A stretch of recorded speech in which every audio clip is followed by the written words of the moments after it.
মাছ মাংস তো গরিবের কপালে তো নুড়ি গেছে। 2 দিন পর পর নিত্যপণ্যের দাম বাড়ে। এইভাবে জিনিসপত্রের দাম না বাড়ায় আমাদেরকে, সাধারণ জনগণকে কোনো এক বর্ডার দিয়ে আমাদেরকে উগান্ডা পাঠাই দেন।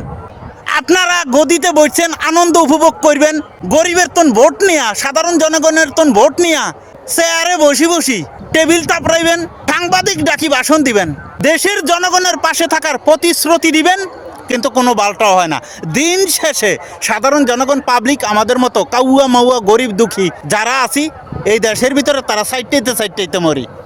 প্রতিদিন নিত্যপণ্যের দাম বাড়ে। মাছ মাংস তো গরিবের কপালে নাই, শেষ, উঠে গেছে।